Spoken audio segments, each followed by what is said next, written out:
tempo de Machado de Assis, a gente elegante do Rio de Janeiro vinha à Rua do Ouvidor para ver e ser vista e saber as fofocas da corte. Nas palavras do nosso maior escritor, a rua era uma gazeta viva. Tudo o que acontecia aqui repercutia no Brasil inteiro. O Rio daquela época, com seus fascinantes personagens, continua presente nos romances, contos e crônicas de Machado de Assis, 100 anos depois da morte dele. No primeiro programa desta série, convidamos você a viver conosco esse tempo de magia e encanto, pelo olhar oblíquo do bruxo das palavras.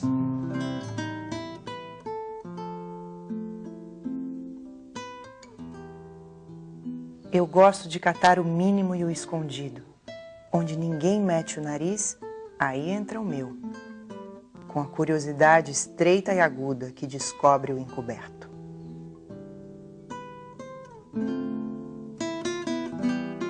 Ao longo de 69 anos de vida, Machado de Assis testemunhou as grandes mudanças do século XIX. Do lampião a gás para a eletricidade, da carroça de tração animal para o vapor. Mesmo a fotografia acabava de ser inventada. Ao lado dos grandes nomes da época, como Joaquim Nabuco e José de Alencar, presenciou os principais acontecimentos políticos que marcaram nosso país.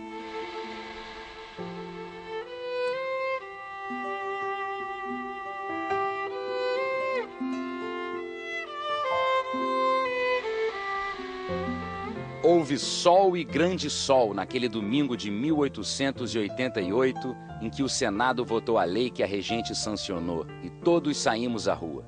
Sim, também eu saí à rua, eu, o mais encolhido dos caramujos. Também eu entrei no préstito em carruagem aberta, se me fazem favor, hóspede de um gordo amigo ausente. Todos respiravam felicidade. Tudo era delírio.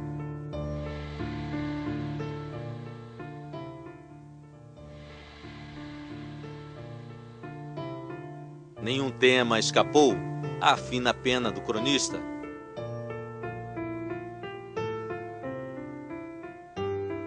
Venha, venha ao voto feminino. Eu o desejo, não somente porque é a ideia de publicistas notáveis, mas porque é um elemento estético nas eleições onde não há estética. Quando eu li que este ano não pode haver carnaval na rua, fiquei mortalmente triste. É crença minha que no dia em que Deus Momo for de todo exilado deste mundo, o mundo acaba. Machado, obviamente, não era um homem politizado, no sentido de que ele dizia explicitamente de que lado ele estava nas crônicas ou na obra dele, ou pessoalmente até. Ele não era um homem de subir ao palco e fazer discurso, como o Joaquim Nabuco, um dos seus melhores amigos, viria a ser. Mas, por exemplo, quando o Joaquim Nabuco funda a Sociedade Abolicionista, em 1882, Machado está presente à sessão de inauguração, como ele mesmo conta numa carta posterior ao Nabuco. Ele era um monarquista, abolicionista, e um homem até de certa forma elitista, mas que lutava da maneira que sabia lutar em favor da abolição e da democracia. O país real, esse é bom, revela os melhores instintos. Mas o país oficial, esse é caricato e burlesco. Por ser mestiço, né, ou por ser mulato, né, isso ele foi cobrado nesses termos mesmo. E de não ter tido uma participação mais ativa no processo da abolição. O Machado ele se fechou, né, muito em relação a essas questões. Então a oposição talvez também se faça um pouco por aí, uma cobrança do Machado por conta da sua origem, né, não ter tido um papel aí, né, mais claro em relação, né, à campanha toda abolicionista.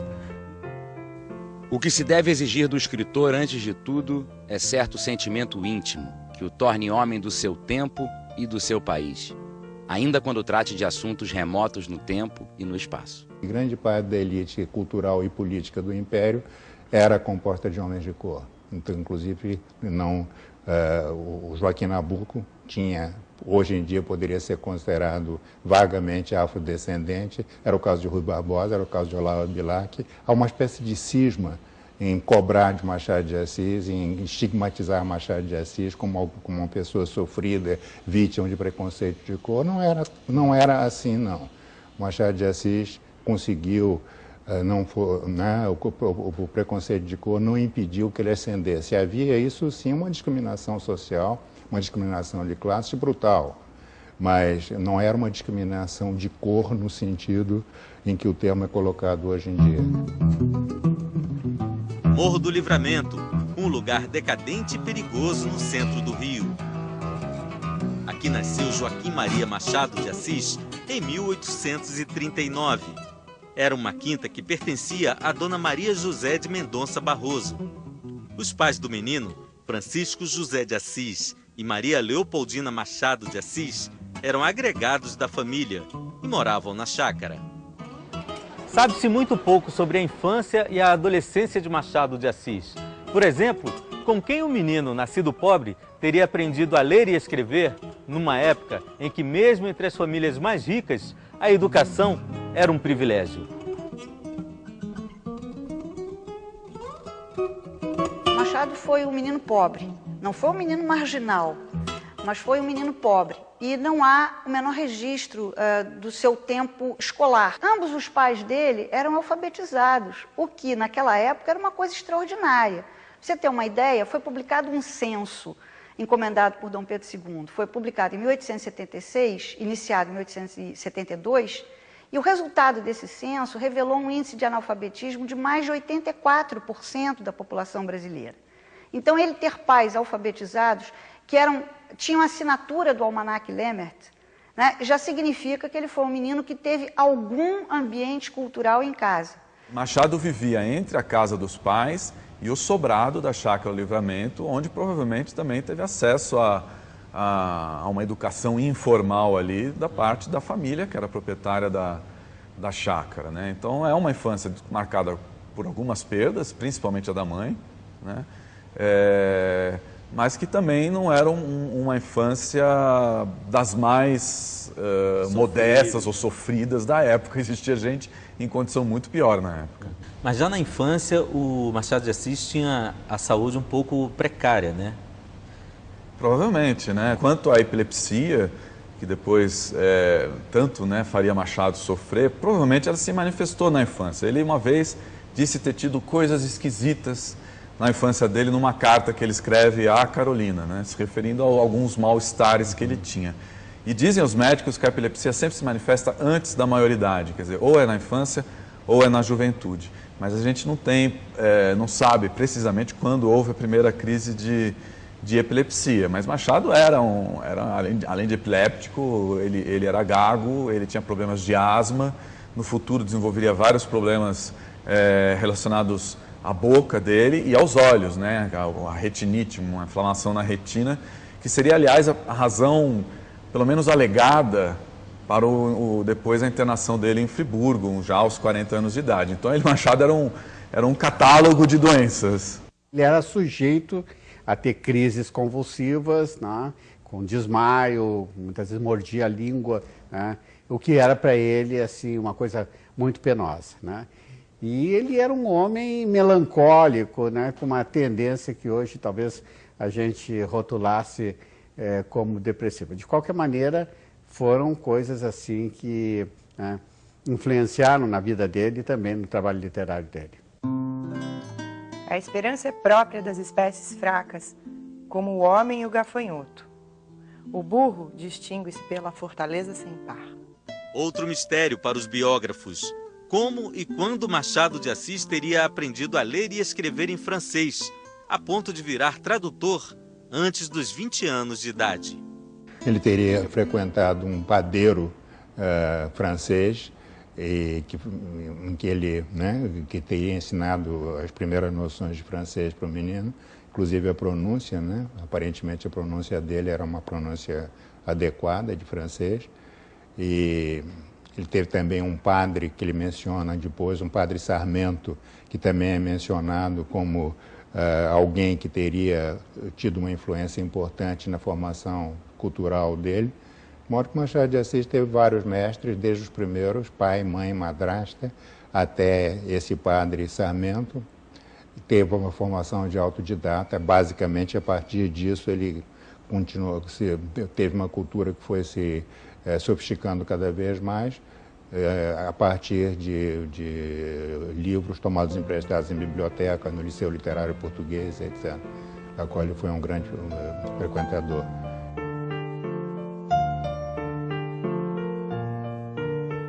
Especula-se de uma mulher chamada Madame Galop, que era senhora de um dono de uma padaria na região, que ela teria ensinado francês ao Machado, mas é pura especulação, não existe a menor comprovação, nem em documento, nem em testemunho a respeito disso, mas mostra, sobretudo, né, que ele era desde jovem, alguém com vocação para as letras, para a leitura, para os estudos e para o autodidatismo acima de tudo.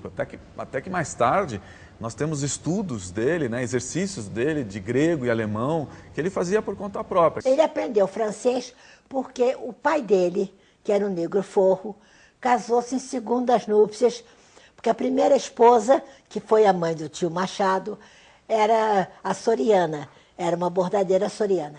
Morreu e ele se casou com uma moça que era cozinheira de um colégio.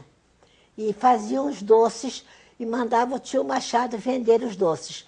E numa dessas casas que ele foi vender, era uma família francesa, e que se encantaram com o tio Machado e ensinaram-no a falar francês. E daí é que ele se iniciou na vida literária. Todas as portas se abriram desde cedo para o jovem gênio. Aos 15 anos, começa a carreira literária. A partir daí, até o final da vida, publica ensaios, crônicas, contos e mesmo romances em capítulos nos principais jornais do Rio de Janeiro. Como era comum na época, só depois as obras seriam reunidas em livros. Aos 17 anos, Machado já trabalhava na imprensa nacional e frequentava as altas rodas literárias. Tinha 2 padrinhos de peso, o editor Paula Brito e o romancista Manuel Antônio de Almeida. Ali, na verdade, ele começa uma série de apadrinhamentos literários que ele vai passar ao longo da vida. Então, depois de Almeida, ele conhece José de Alencar, que é uma espécie de guru do Machado de Assis na juventude, e que logo também se toma de carinho e de admiração pelo jovem Machado, e vários outros a partir dali. Aí também naquela época havia muito o hábito de formar sociedades, né, grupos literários. Então Machado logo ingressa numa que o próprio Paula Brito funda, que é a Sociedade Petalógica, que é uma sociedade dedicada à mentira, é uma sociedade de humor, de brincadeiras, de textos irônicos, onde você já vê um pouquinho do Machado que depois se consagrará como romancista. E que poder de sedução tinha esse jovem Machado a ponto de conquistar um lugar ali com a intelectualidade da época?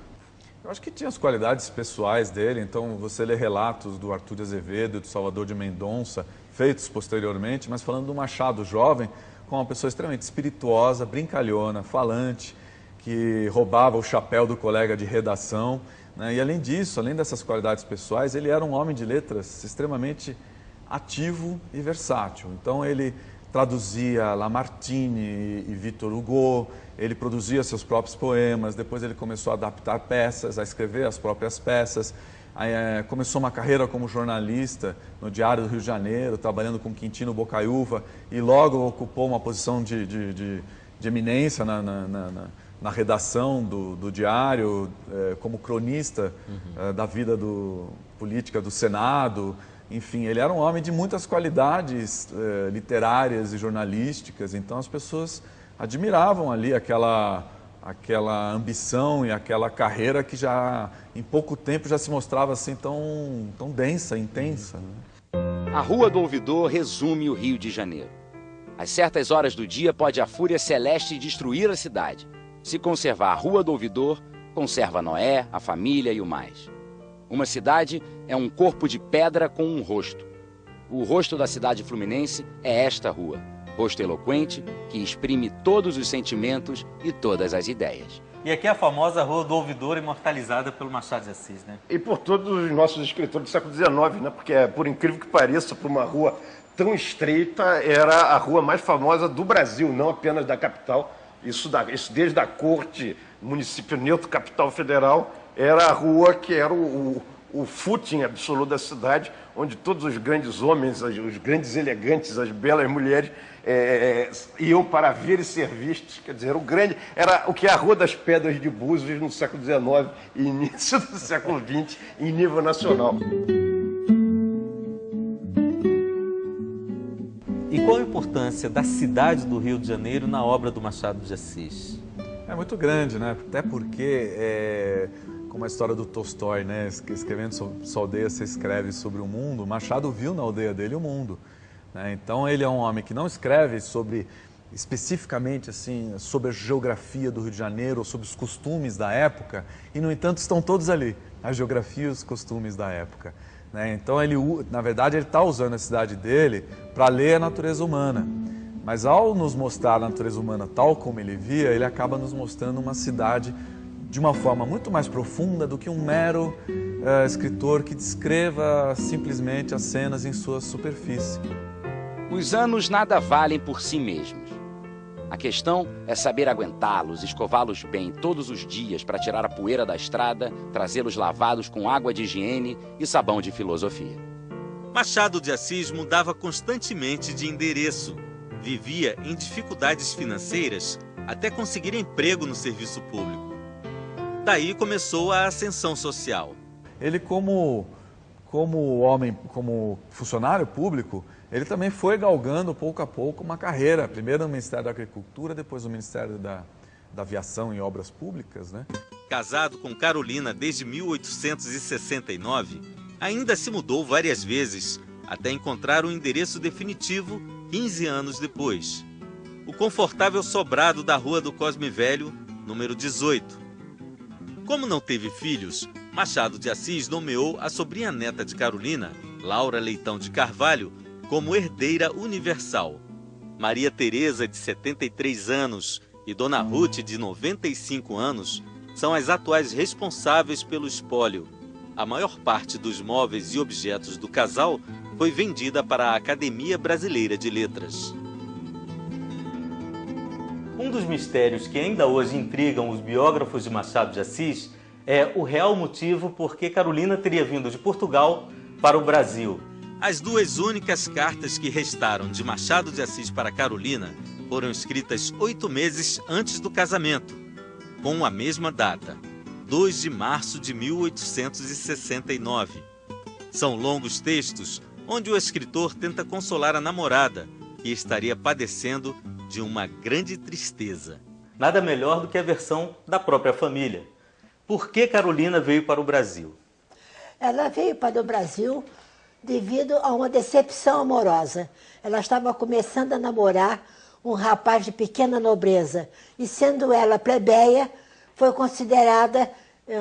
persona não grata. Não poderia se relacionar com um rapaz de pequena nobreza. Carolina, ela morava no Porto e veio ao Brasil morar com um irmão, que era um poeta, Faustino Novaes, que morava no Rio Comprido e era muito amigo de Machado de Assis, fazia parte das mesmas sociedades literárias, escrevia nos mesmos jornais. E Machado logo se interessou por aquela mulher muito culta e que tinha uma personalidade muito mais sólida e estável do que a do Machado e que colaboraria também intelectualmente com Machado, né? Quando ela disse que ia se casar com o Machadinho, a família foi contra, a família dela.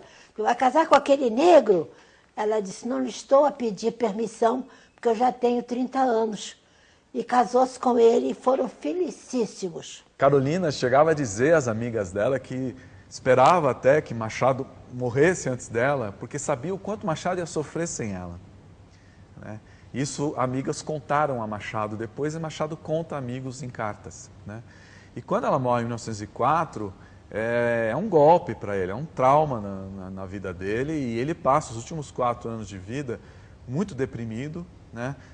O que só acentua os problemas dele de saúde, como as convulsões epilépticas, e sem a companhia dela, e sem a companhia de filhos que ele queria ter, provavelmente não teve por uma questão também de saúde, né? E passa ali aqueles 4 anos praticamente querendo morrer, porque ele chega a dizer, para mim a esta altura a morte seria um livramento, quer dizer, seria uma libertação, Ele já não aguenta mais viver sem Carolina. O tio Machado, à beira da sepultura, disse: querida, ao pé do leito derradeiro em que descansas desta longa vida, aqui venho e virei, pobre querida, trazer-te o coração do companheiro. Pulsa-lhe aquele afeto verdadeiro que, apesar de toda a humana lida, fez nossa existência apetecida e num recanto pôs o mundo inteiro. Trago-te flores, restos arrancados desta terra que nos viu passar unidos e ora mortos nos deixa e separados. E que se nos olhos trago malferidos pensamentos de vida formulados, são pensamentos idos e vividos. E no próximo programa, vamos fazer um passeio pela grande obra do Bruxo das Palavras.